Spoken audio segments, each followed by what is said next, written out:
Assalamualaikum warahmatullahi wabarakatuh. Yang rahmat Nabi Hanif bin Umida selaku pondok pesantren Al-Ibn Fidah, yang rahmat guru-guru dan juga para senior yang saya hormati, yang saya sayangi, kedua orang tua saya dan keluarga saya. Pada hari ini saya akan mempresentasikan tentang energi part 3, yaitu makanan sebagai sumber energi. Makanan merupakan sumber energi bagi tubuh manusia. Fungsinya untuk berolahraga, terus belajar dan melakukan aktivitas lainnya. Kamu membutuhkan makanan sebagai sumber energi. Yang pertama, karbohidrat. Karbohidrat merupakan senyawa kimia yang tersusun atas unsur karbon. Bahan makanan yang banyak mengandung karbohidrat misalnya beras, jagung, kentang, gandum, umbi-umbian, dan buah-buahan yang rasanya manis. Karbohidrat berperan sebagai sumber energi. 1 gram karbohidrat setara dengan 4 kilokalori. Nomor 2, protein. Protein merupakan senyawa kimia yang mengandung unsur C, H, O, dan N. Kadang juga mengandung unsur P dan S. Bahan makanan yang mengandung banyak protein antara lain A. Protein hewani, misalnya daging, telur, susu, dan keju, dan ikan. Yang terakhir B. Protein nabati, misalnya kacang-kacangan, tahu, tempe, dan gandum.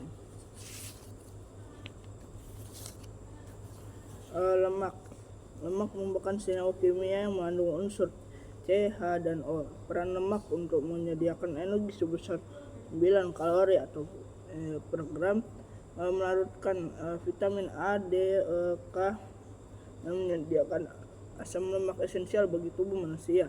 Lemak mulai dianggap berbahaya bagi kesehatan setelah adanya suatu penelitian yang menunjukkan hubungan antara kematian akibat penyakit jantung koroner dengan banyaknya konsumsi lemak dan kadar lemak di dalam darah. Penyakit jantung koroner terjadi apabila pembuluh darah tersumbat atau menyempit.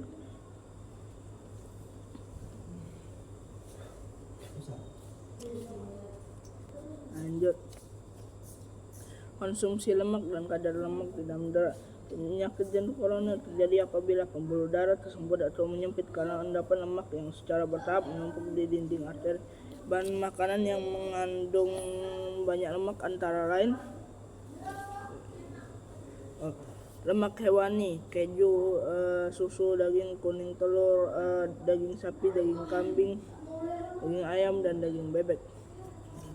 Lemak nabati, misalnya kelapa, kemiri, kacang-kacangan, dan buah avokat. Transformasi energi dalam sel. Pada makhluk hidup heterotrof atau makhluk hidup memanfaatkan sumber makanan organik atau makhluk hidup yang tidak mampu mengubah senyawa organik menjadi senyawa organik. Energi bersumber dari makanan yang dikonsumsi. Energi ini akan mengalami transformasi mulai dari energi potensial berupa kimia makan menjadi energi panas dan energi kinetik atau gerak dalam aktivitas makhluk hidup tersebut. Transformasi energi tersebut terjadi dalam organel yang terdapat di dalam sel. Transformasi energi dalam sel terjadi dengan cara sebagai berikut.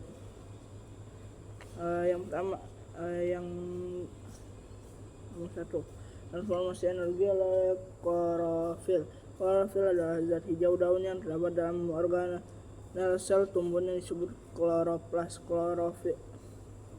Klorofil berfungsi dalam fotosintesis. Energi radiasi sinar matahari yang ditangkap oleh klorofil berfungsi melancarkan proses fotosintesis.